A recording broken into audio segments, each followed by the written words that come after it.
welcome. We're here for episode 4 of our Every Mind Matters Roundtable series. Communities of Care, Fostering Togetherness is what we're calling this one.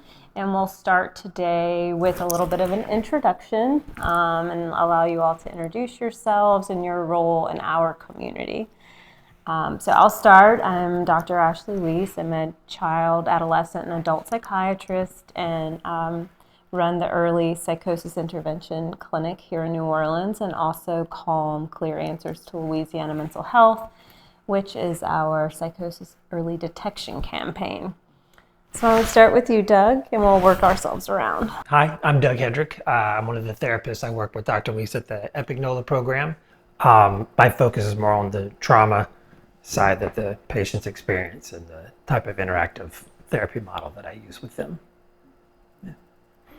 My name is Dr. Vera Tripplett, and I am the founder and CEO of the Noble Minds Institute for Whole Child Learning. It's a small Montessori-like school in Uptown New Orleans, and it has as a part of its sort of cornerstone core values, social-emotional learning, and children's mental health. I am Dr. Janine Holmes. I am the founder and CEO of Holmes Academic Services. And my purpose is to support school leaders with the things that they need to do their jobs. I am more about helping to sustain effective leadership in schools. And because school leaders have so much on their plates, and because I was a school leader, I have 30 years of educational experience, I want to provide services to them so that they can do their jobs effectively. Hi everybody, my name is Jeremiah Paricio. I am currently a special education teacher case manager at Renew Schaumburg on the east side of New Orleans. Currently new to New Orleans. I just moved here last June. I was in the military for 8 years. I was operations manager for PepsiCo for about 5 years. Took a leap of faith and really started to pay my fees for my nonprofit, but I'm starting a nonprofit for life coaching, mentorship, raising mental health awareness, and really just partnering with a lot of the local community activists and create a safe space for the youth and advocating for mental health.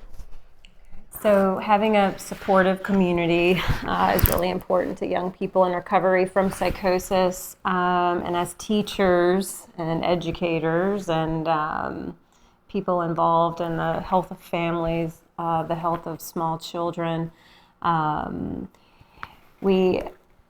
we're wanting to really bring this conversation into how we can foster an inclusive environment within the learning center, within families, within the community at large, to not only help people embrace mental health issues and support recovery, but also discuss how to integrate psychosis awareness and acceptance and understanding into our collective communities.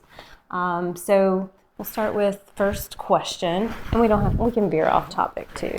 Feel free. But how can communities be educated about psychosis to foster a supportive and together type of environment?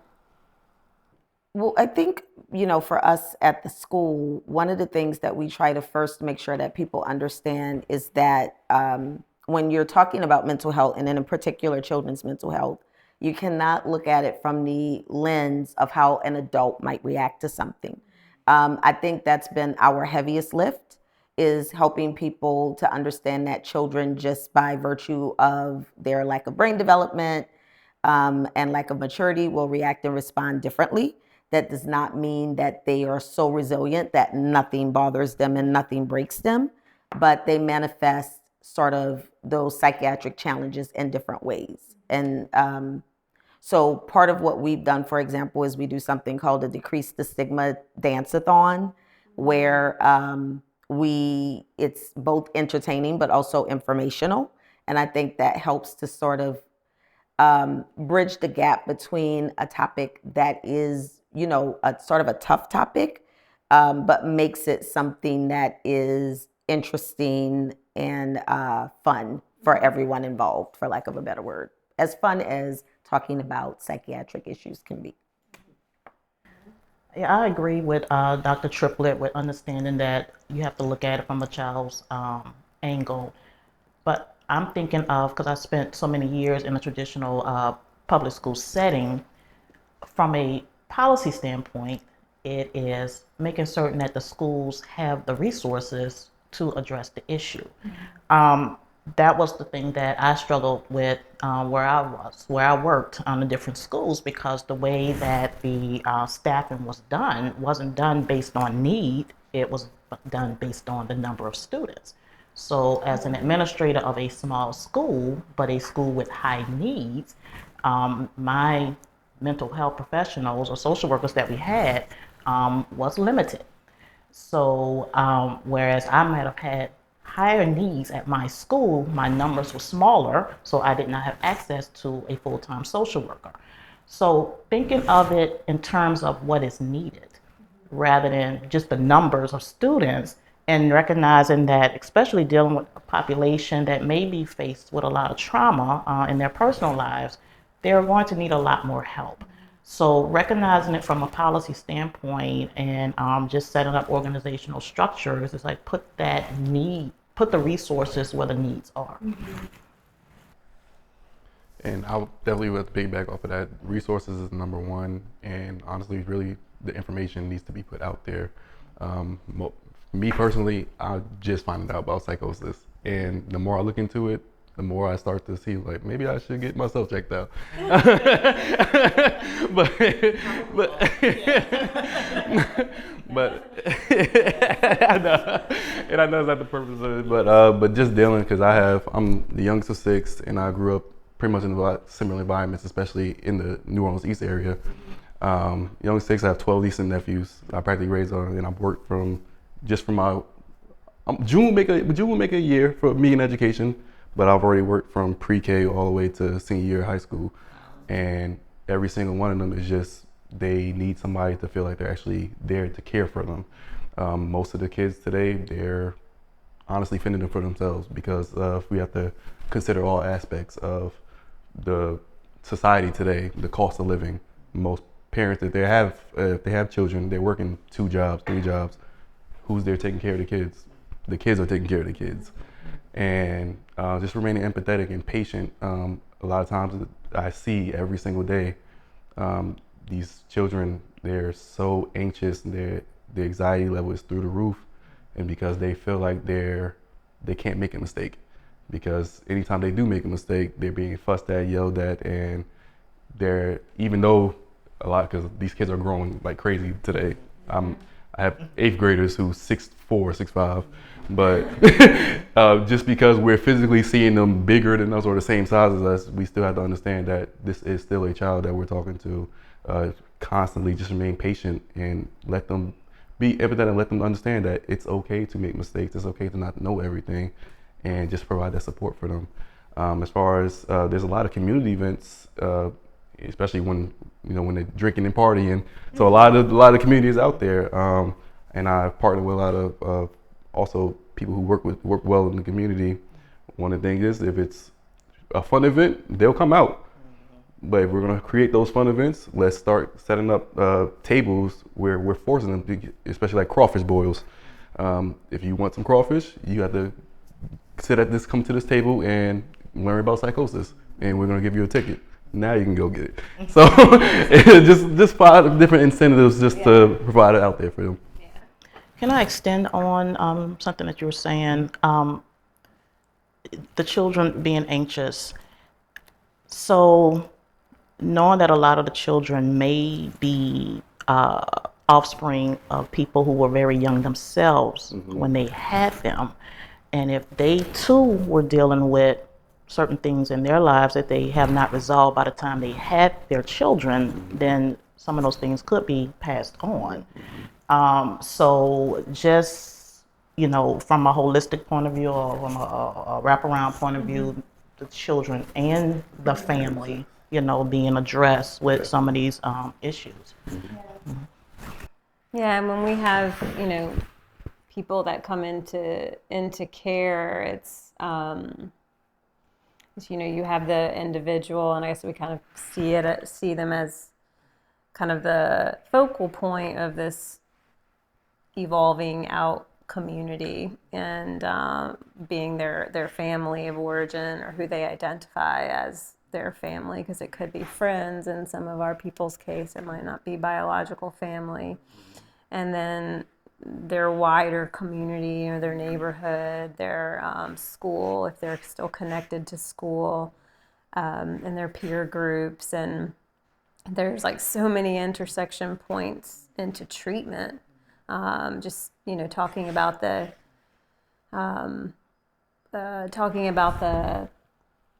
you were talking about the kids just being kind of yelled at, with, high expressed emotion, with, the schizophrenia literature, that high expressed emotion actually makes psychosis worse. And it takes just a few minutes of education with a family or with friends, even just to say, like, even just you, like, lowering your voice and seeming less intense helps the individual's voices get quieter.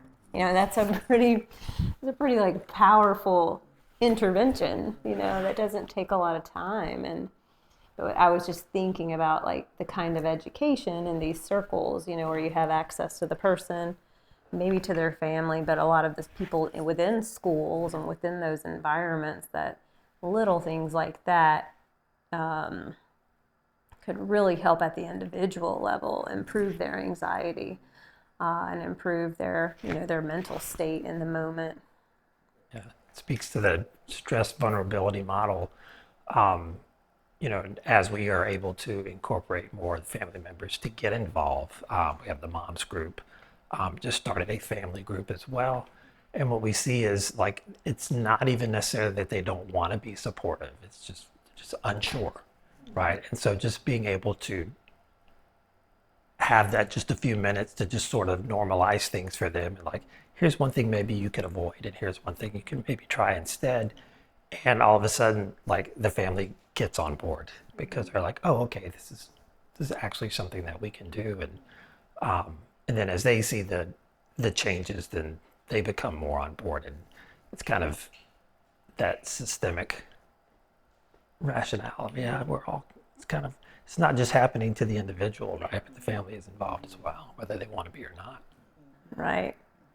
I feel bad sometimes when we have individuals that say, like, I don't want you talking to my parents, and they might be, over 18, and I'm like, well, help me understand why. Like, then now we're gonna open that can of worms to try to see what we could do to, like, bring them in, because with chronic and, like, long-standing illness, you can see where people really burn all those community bridges. And I hate saying that, but it's so true, of just where they lose connections exponentially.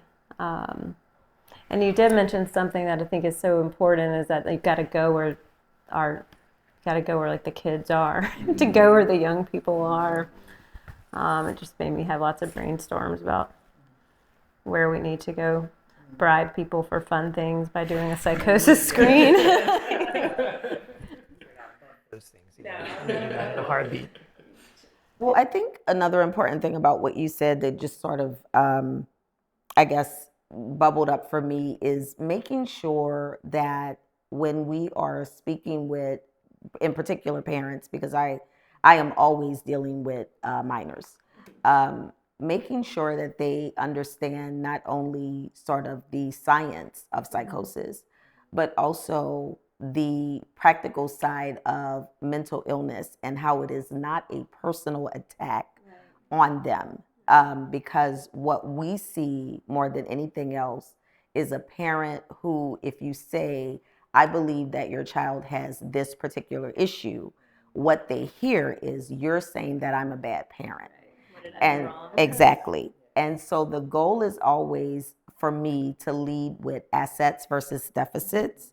And so there are things that, for example, we will notice where, and again, much like you said, it's sort of a very simple thing, but we have students who I say to teachers, you know what, let's not call home about this, because the stress versus what it would cost for us to just deal with it, it's just not worth putting that stress on the relationship between the parent and the child. Because usually when a child has these issues, the parent has spent their entire lives dealing with them, and they are used to people sort of, calling them back to back, and you need to come and get your kid, and you need to, and so we try to avoid that as much as possible. And it's a very simple thing that has helped us to build stronger relationships, because when we do call, they know that it's something really serious and they show up, versus, well, you're calling me all the time, so, deal with it, sort of thing. That's very true. That relationship with the parent from the school, making certain that is a positive relationship. And also, to your point too, just considering the cultural understanding of mental health, not just cultural, but gender. Because I've noticed a lot of times when I'm dealing with both the mother and the father, especially if it's dealing with a male child, the father, and this is not against the men, but normally the father is usually in denial, don't want to hear about it, or think there's nothing wrong with their child. So always going to be sensitive to that and how they look at things, depending on who you're dealing with. So just always having that in the back of your mind too, as you have the conversations around anything that could be construed as, there's something wrong with my child. Like, there's nothing wrong with them. Right. We're gonna, help as much as we can help in our roles, or we'll provide you with the services of someone who can help you. But, but of course, they'll think that you're just telling me there's something wrong. I'm not doing something right as a parent. Yeah, we are often having the almost like the letting the parents or letting the family member, even if it's like the husband, wife, or whomever, like kind of asking them permission to kind of let us be the therapist and the doctor. Like, you just be their friend and their ally and their parent. Y'all please go to the movies and have fun and let us talk about medication. Like, just to hopefully take the pressure off, because I'm a parent, and I want to fix everything with my kid, but also have to recognize when it might be something that they need to deal with on their own, or just something that I can't just snap my finger and it be fixed. It may go away. Right, it might go away, right. Moving into our second question, have you seen any examples where the community support within your sphere has been a crucial and important role in someone recovering from psychosis? What kind of role have you seen being played out? I'm thinking of one incident. We had a student that had a lot of, he had come to us, I think something had happened in the home, taken away from the mom, and the aunt had him. It was just going through a lot of behavioral issues.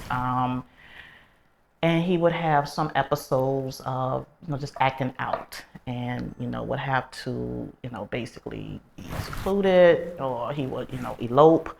And on one of those moments when he did run off the campus, and we had to call the police, because like anytime somebody leaves our campus, it's for the safety reasons. Well, after we got him back and everything, calmed down, then I think maybe about a few days later, about a week or so later, and this is like the first time this ever happened, the police came back to check up on this child, and they had brought like football or basketball, something they brought with them, and I'd never seen that before, that they were actually coming to see if he was doing okay, and just trying to form that relationship with him. So I just thought, from a community aspect, I said, gosh, that was really nice of you to do this, and this child will never forget that, because otherwise, and he was a black male child, and we know sometimes the black male and the police relationship is not always a good relationship, and in that moment when he had left the campus, and trying to get him to calm down, it could have turned out, in another direction. So the fact that they came back and they took that step to form that positive bond with him, I thought, that was really great for him to do that. Now, on the negative side, because I'm thinking of another example, and it didn't happen when this child was my student, but I remember it made the airwaves, because he became my student later on, where a cop was involved with a young child who was having a moment, and it didn't turn out well. And like I said, it hit the media and all of that. And like I said, and afterwards, the parent pulled the child from that school and brought him to my school.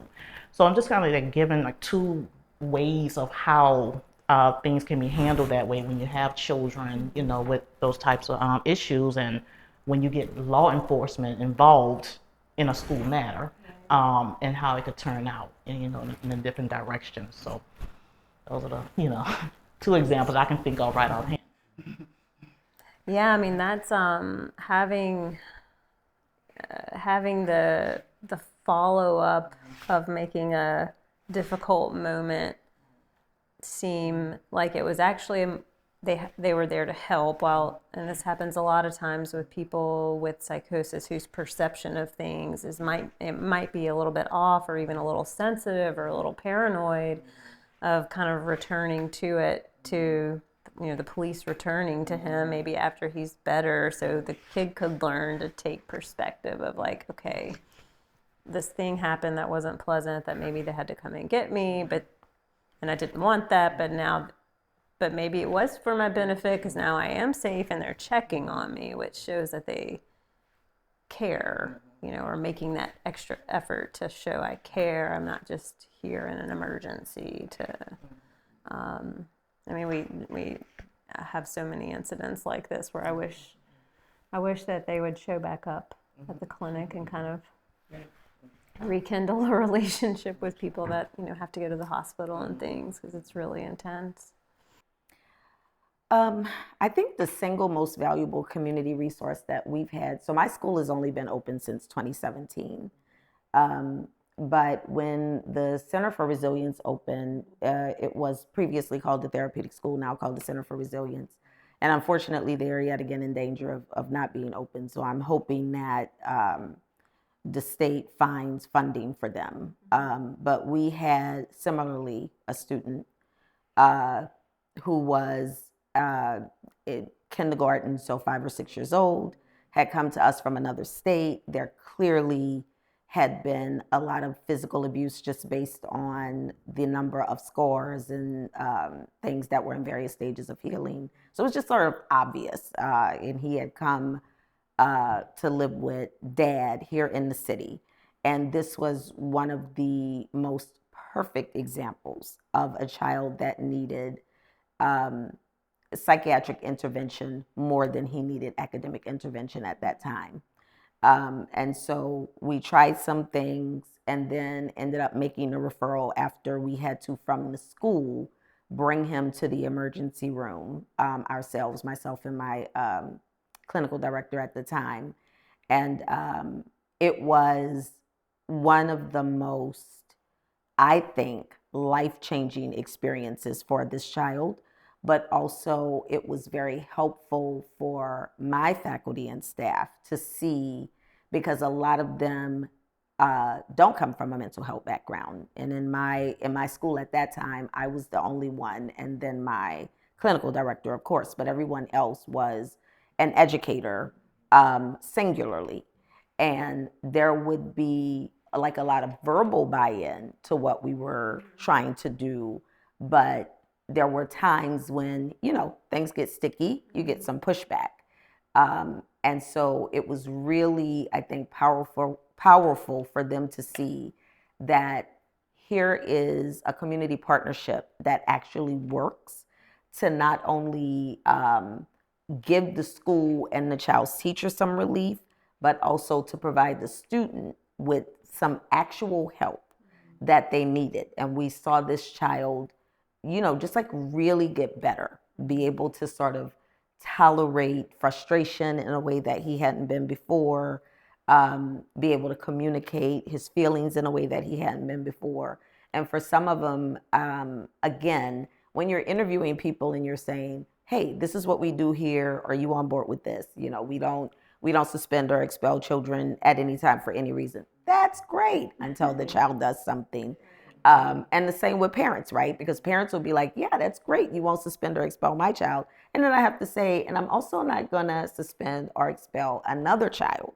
Like, even if they hit your child, that's not going to happen either. So I think that was just a really sort of positive example of why we need more real mental health intervention options for young children, because we just don't have enough here in this city for everything that we have to deal with. And I also think, to go to something that Doug said earlier, that's right? Because I am horrible at remembering names.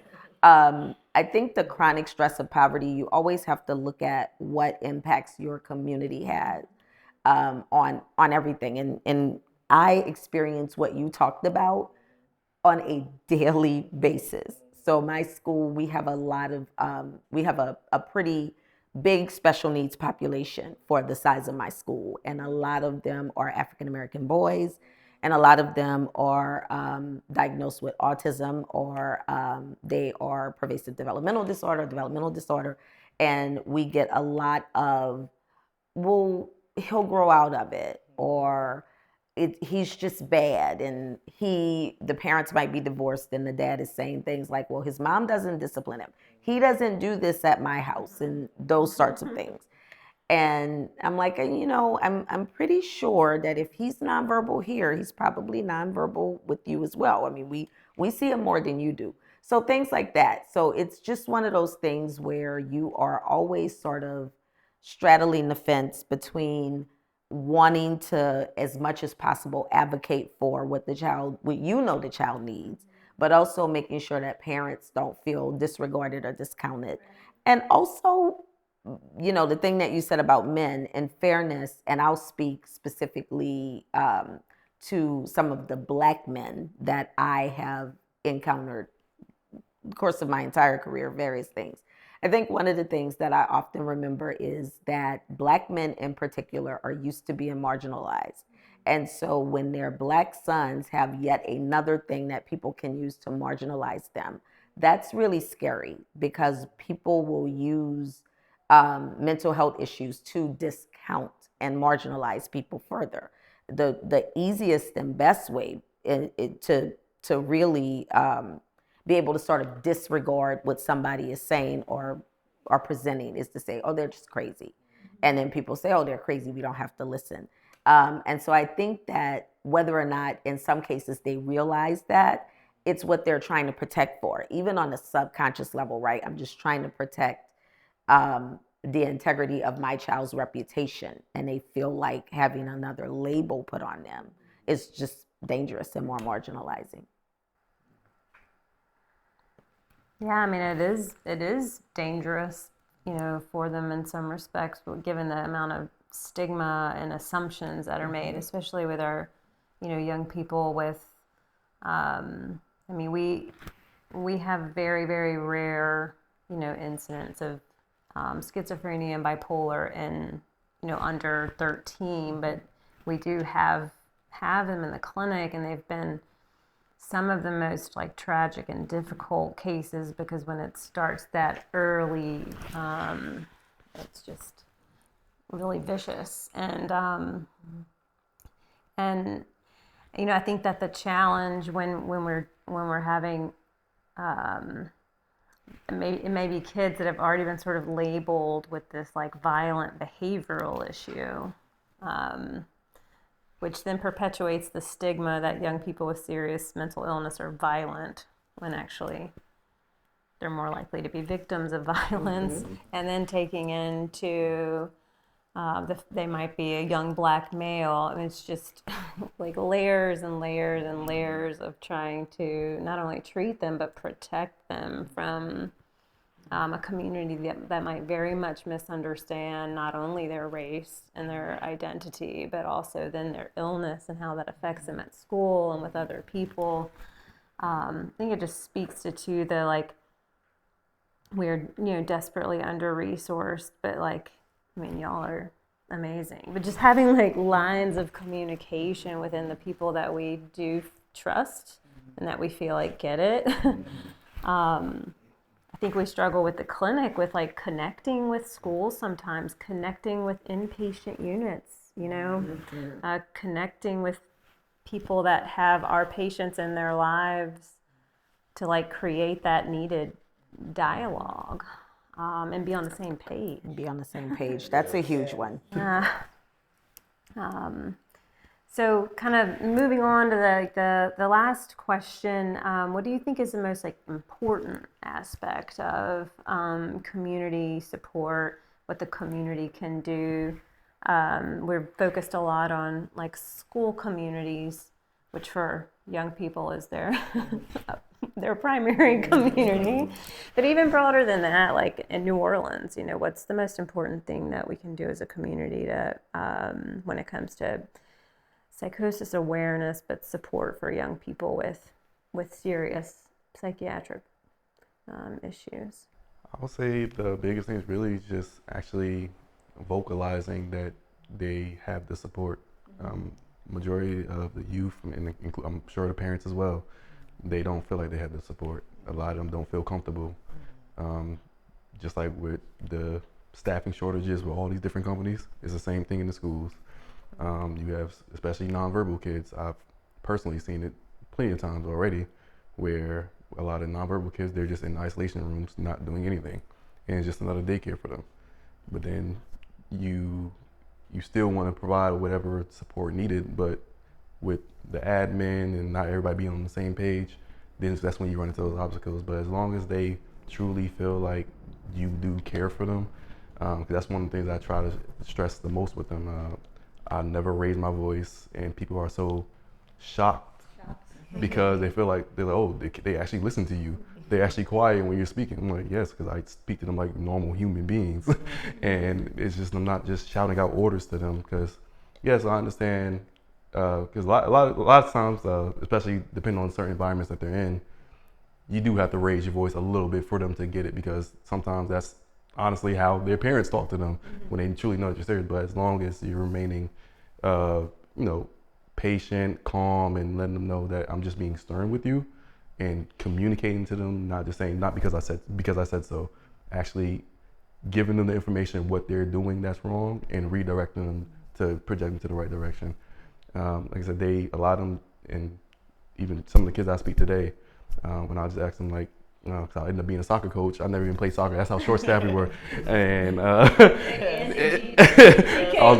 was a school photographer. I did every single thing just to try to just make a better light for them, to make them happy to come to school. And when I would just go around and ask them, like, why are you playing soccer? Because it's clear as day that it wasn't their passion. And it was like, I'm depressed. I'm suicidal. I'm just trying to get out the house. My mom told me I need to get my life together. And these are sixth graders talking about they need to get my life together. And so it's just, they are crying for help, and they're acting out. They just don't know how to voice or express their emotions, because they're only doing what they see in their household. A lot of times their parents, they only see when their parents communicate to them is when they're getting yelled at, or when their parents are fed up or whatever. And it's just that generational curse is being passed down, and until somebody is truly able to speak and let them have a voice for themselves, because all they're doing, they're just suppressing, and then it's like a ticking time bomb. And once they make that one mistake where, unfortunately, if they end up getting arrested, now they have to live with that for the rest of their life, and now they have to go through so many other challenges, and they feel like they're being set up to fail, and a lot of it they are. So the community, we all have to come together. It's not a race, it's not a social class, not degrees and everything. It does not matter, because at the end of the day, we're not leaving with any of it, and we already are losing community as a whole in this country. And community was the main thing as far as what's built the country. It was built how we all interact with one another, and even the rights that we have today is because of expressing love with one another. And that's all it is. They're just searching for love. You know, you're a rarity. And I say that because, there are, speaking as an educator and working with so many different people in that field, a lot of them don't get it. I know with me, I always did have enjoyed a good relationship with the social workers that I worked with, and whoever worked with them. And when the children came before me, and we'll always have like a list of agencies. Like, I can't tell you which one to go to, but you might want to choose one of them. So I always did that with my staff, or with my students and my social workers. But everybody doesn't feel that way. And even now, what I was looking at before we started this was getting ready to go through the legislature is these bills that's taken away the mental health education for teachers. And I'm reading this, okay, mental health, suicide, bullying. I'm like, okay, all the things that this is what our children are going through right now. And everyone unfortunately does not walk through the door as a teacher or whatever their roles are, knowing how to deal with that from a student angle as well as to teach. It's a lot. Yeah. So just having that training as an educator, to handle those things, or knowing how to handle those things, now it seems like it's under attack. It's like, okay, what's the long range plan behind this? If you take these things away. And I get that, teachers are going through a lot right now, and I get it. But then society as a whole is going through a lot right now. So this is where the children are. So if if the teachers are not being trained, or the educators are not being trained on how to look for the certain signs, then they'll miss it totally and won't understand why raising their voices may, truly send somebody over the edge. So it's so much, and the education of the educators, I think it is crucial in understanding how all of this plays into, what we try to do, which is our ultimate goal is to educate children, but all of these other things play into this role, and we need to understand it for what it is to make us, to make our jobs better, and more effective. I think to the question, the most important aspect of community care, I don't know, I guess how to rank. I would say that one of the challenges has been to make sure that people understand the difference between what is developmentally appropriate behavior and what in fact is psychosis, what is trauma and what is traumatized. So like the difference between those things, because I feel like there are things that are absolutely developmentally appropriate things that children do or young people do, and people do associate them with, in some cases, mental health issues when in fact they are not. I also imaginary friends are absolutely appropriate, particularly when you are in high stress situations. Right. And also, I do think that, to something that you said earlier about the student with the police being called, we had a similar situation where we got a student as a result of the mom. They were prosecuting her because the student was truant. He was truant because he was autistic and he was a big kid.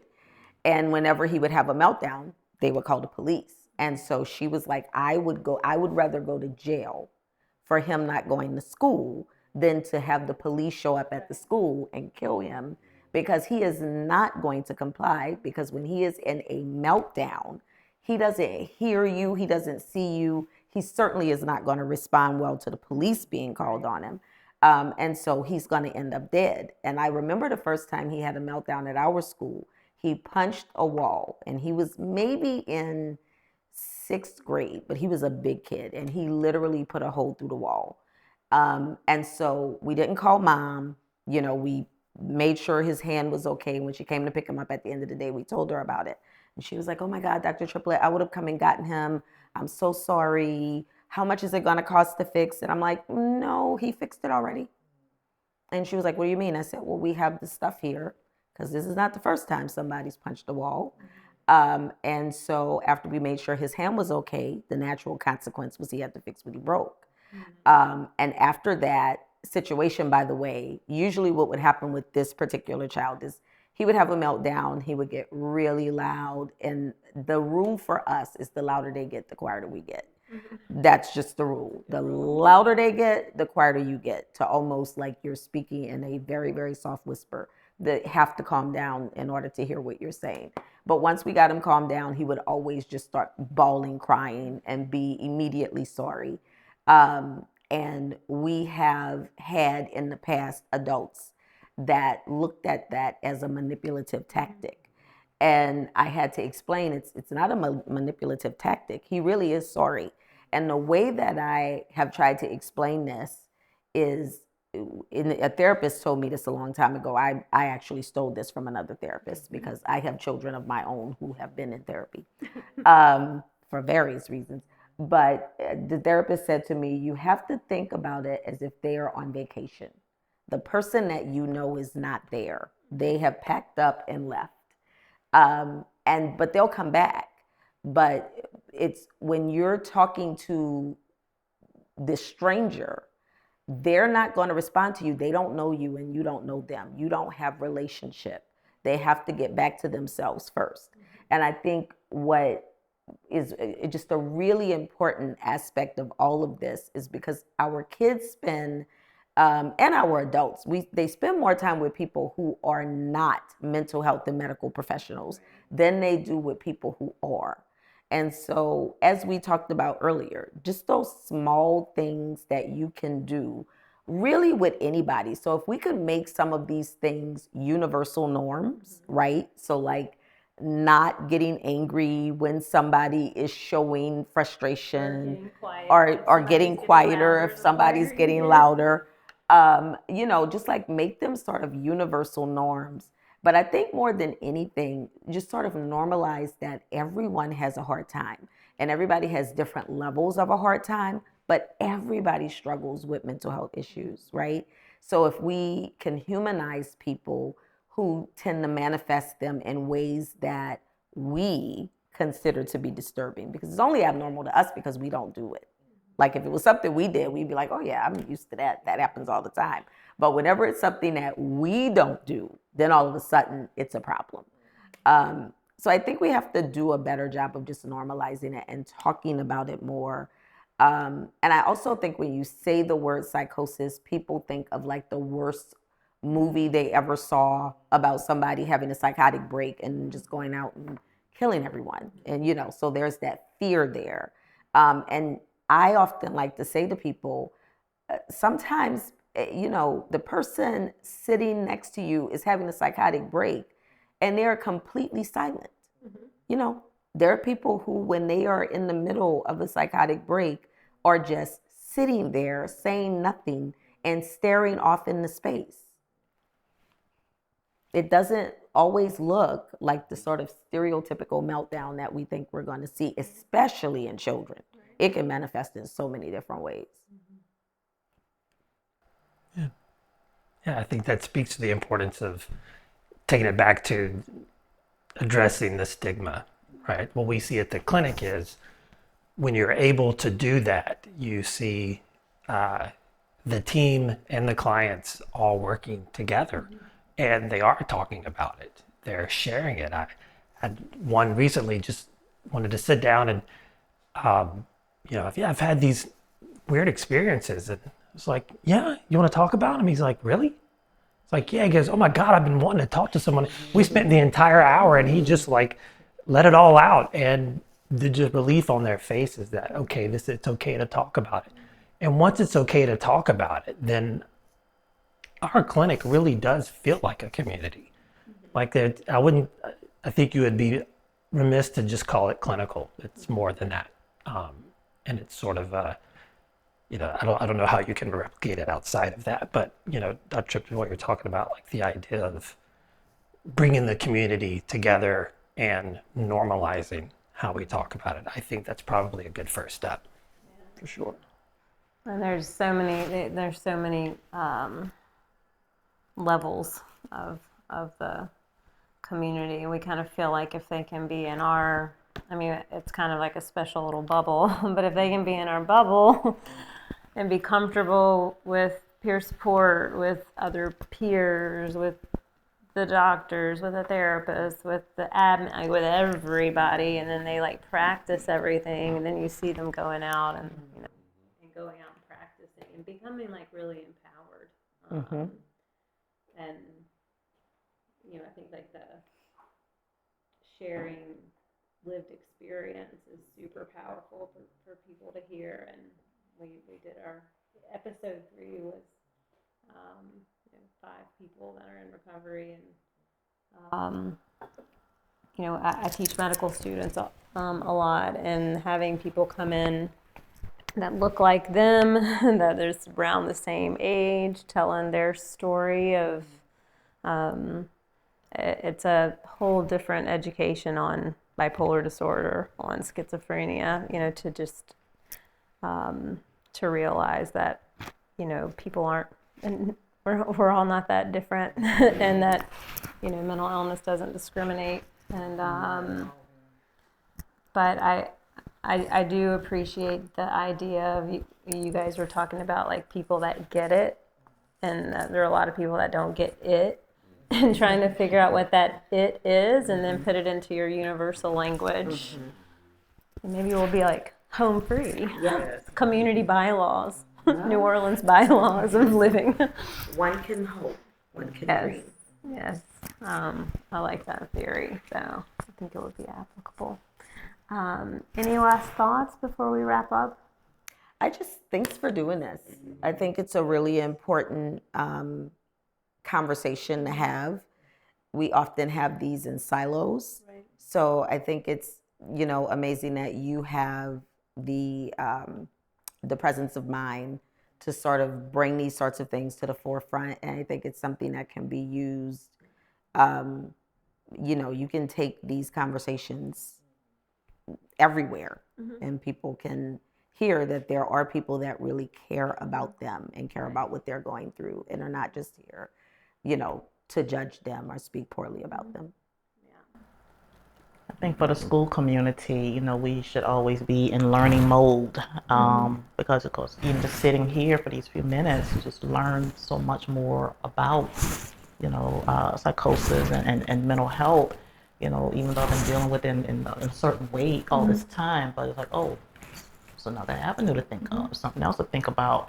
And as educators, regardless of what passes, through that state level, to always just keep that in mind, as we're looking at this one child or 26 children or 33 children that are in our classes, and to know that they come with so much promise. Sometimes it may look a little messy, but there's so much promise there, and there's so much more that we can do to bring that promise out of them.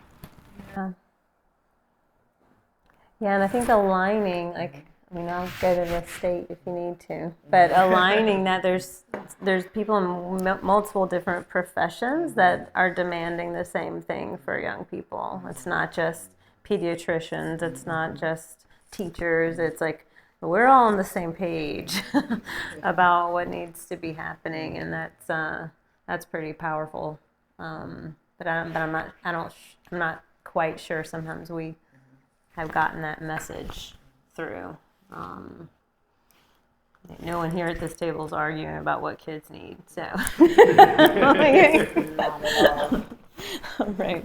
Well, I thank you guys for being here, and thank you for joining us for episode 4 of Every Mind Matters. This is a very complicated topic, and something that we're trying to increase education surrounding. And we hope that our community can get more educated about psychosis and how to support young people in their recovery. And if you like this video, please share it with 3 people. I encourage everyone at this table to follow us on social media and share these videos once we get them ready. It was a pleasure. Thank you.